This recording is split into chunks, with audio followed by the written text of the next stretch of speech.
C'est l'aventure du lac. C'est tout le monde qui se retrouve sur le lac, que ce soit des compétiteurs internationaux, que ce soit des gens qui viennent d'ailleurs, qui veulent une fois le gagner, des gens qui sont nés ici puis qui ont envie de le faire, ou des gens qui ont un bateau, qui ont envie de partir avec des copains, faire des grillades, ou des gens qui sortent leur bateau une fois pour essayer de battre le copain. Il y a plein d'histoires, mais c'est vraiment l'aventure du lac.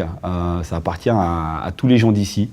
Quand on est au départ en hélicoptère, on voit tout ce qui va se passer, on comprend tout ce qui va se passer parce qu'on voit les phénomènes beaucoup plus loin. Il faut savoir que quand on a un râleau, on voit le vent sur quelques kilomètres et après on ne voit plus.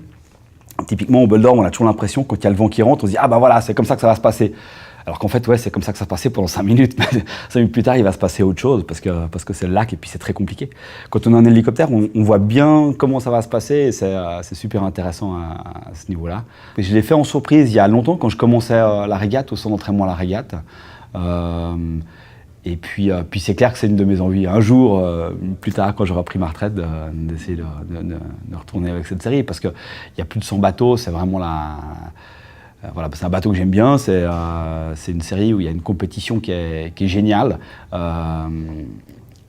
Et puis ça dure plus de 24 heures en général. Donc ça fait aussi déjà une course d'une belle intensité sur ce lac. Pour moi, c'est beaucoup d'adrénaline. Parce qu'en fait, c'est un moment dans l'année où il y a beaucoup d'attentes. J'essaie de centraliser les besoins d'un peu tout le monde.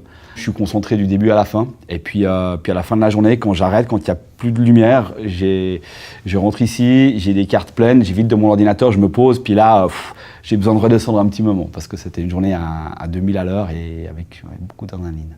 Ce qui est difficile, c'est que des fois, sur un bol d'or, en tant que photographe, on part.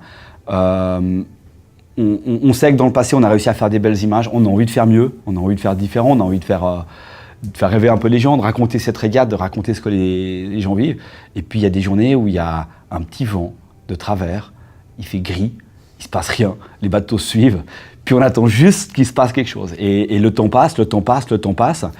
Et puis c'est des gros moments de solitude parce qu'on se dit mais là, on voit pas d'image à faire, il n'y a rien à faire.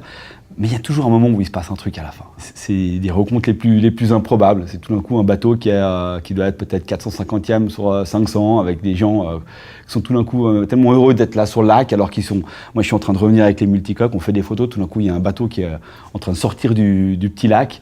C'est la tombée du jour, on se dit mais ils sont partis pour une semaine et ils sont super contents, on fait une photo et à la fin de journée il y a le soleil qui passe juste entre le nuage et le Jura, il y a une lumière magique, il y a un orage, il y a du vent, il y a toujours une action finalement, mais des fois il faut l'attendre longtemps puis ça c'est pas facile.